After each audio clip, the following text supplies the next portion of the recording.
दुनिया भर में 2 से 6 फुट तक के लंबे पच्चीन पाए जाते हैं। सवाल ये उठता है कि ये किसी विशालकाय मानव के पच्चीन हैं या फिर मानव ने ऐसे पच्चीन अपने हाथों से बनाए हैं। लेकिन सवाल तो ये भी है कि यदि मानव ने बनाए हैं तो वो क्यों किसी जंगल में, निर्जन स्थान पर या ऊंची पहाड़ियों पर ऐसे पच्चीन बनाएगा। इससे तो यही सिद्ध होता है कि ये किसी विशालकाय मानव के पच्चीन है। भारत में इस तरह के पच्चीनों को भगवान शिव और हनुमान जी से जोड़कर देखा जाता है। रामदूत हनुमान जी के पैरों के निशान के दर्शन करना अपने आप में अद्भुत अनुभव देता है। चलिए आपको दिखाते हैं कि कहाँ कहाँ भगवान हनुमान जी ने धरती पर अपने कदम रखे थे, जहाँ उनके पैरों के निशान बन गए। उन्हीं में से कुछ प्रमुख पच्चीनों के बारे में ये वीडियो है। सबसे पहले नंबर पर आता है श्रीलंका। हनुमान जी ने जब माँ सीता को खोजने के लिए समुद्र पार किया था तो उन्होंने भव्य रूप धारण कर लिया था। फिर वो आकाश मार्ग से समुद्र को पार करते हुए श्रीलंका पहुंच गए थे। ऐसा कहा जाता है कि जहां उन्होंने अपने पहले कदम रखे थे वहां पर उनके पैरों के निशान बन गए।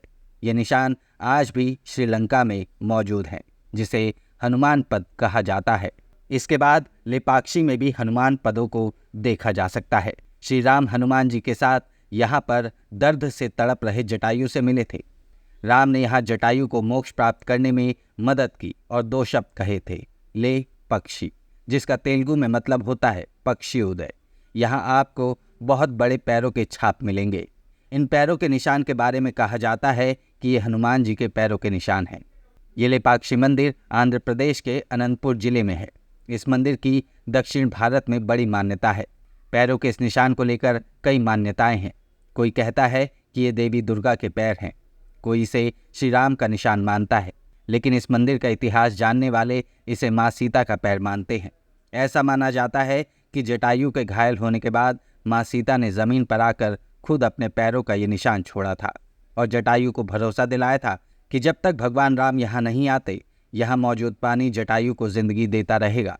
ऐसा माना जाता है कि ये वही स्थान है जहाँ जटायु ने श्री राम को रावण का पता बताया था।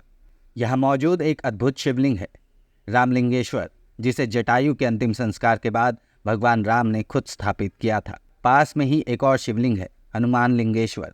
बताया जाता है कि श्री राम के बाद महाबली हनुमान ने यहाँ भगवान शिव की स्थापना की थी। मंदिर के बीचों बीच एक नृत्य मंडप है। इस मंडप पर कुल 70 पिलर यानी कि खंबे मौजूद हैं, जिनमें से 69 खंबे वैसे हैं जैसे होने चाहिए, मगर एक खंबा दूसरों से अलग है। वो इसलिए क्योंकि ये खंबा हवा में है, यानी इमारत की छत से जुड़ा है, लेकिन ज़मीन के कुछ सेंटीमीटर पहले ही खत्म हो गया। बदलते वक्त के साथ यह अजूबा एक मान्यता बन चुका है। ऐसा कहा जाता है कि अगर कोई इंसान इस खंबे के इस पार से उस पार तक कोई कपड़ा ले जाए तो उसकी मुराद पूरी हो जाती है। इसके बाद जाखू में भी हनुमान जी के पच्चीन देखे गए हैं। हिमाचल के शिमला में जाखू मंदिर में हनुमान जी के पच्चीन देखे जा सकते हैं। मान्यता है कि राम रावण युद्ध के दौरान लक्ष्मण जी के मूर्छित हो जाने पर संजीवनी बूटी लेने के लिए हिमालय की ओर आकाश मार्ग से जाते हुए हनुमान जी की नज़र यहाँ तपस्या कर रहे यक्ष ऋषि पर पड़ी।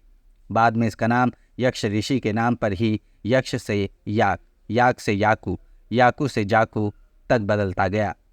हनुमान जी विश्राम करने और संजीवनी बूटी का परिचय प्राप्त करने के लिए जाखू पर्वत के जिस स्थान पर उतरे, वहाँ आज भी उनके पच्चीनों को देखा जा सकता है।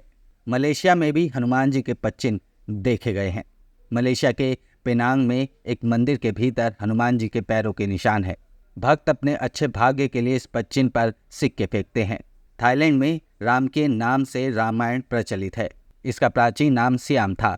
सम्राट अशोक के समय में हजारों बौद्ध भिक्षु भारत से बर्मा होकर पैदल सियाम गए थे और कालांतर में वहीं बस गए। थाईलैंड की प्राचीन राजधानी को अयोध्या कहा जाता था।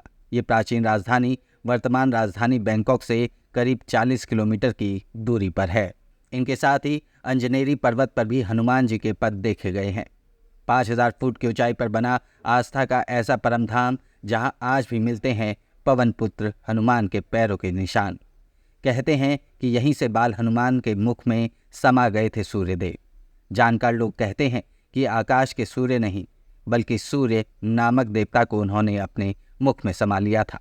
यहाँ पांव के आकार जैसा दिखने वाला एक सरोवर है, जिसके बारे में कहा जाता है कि ये बाल हनुमान के पैरों के दबाव से बना है। यहीं से उन्होंने एक पैर जमीन पर दबाकर जोर से छलांग लगाई और सूर्यदेव को फल समझकर मुंह में दबा लिया था।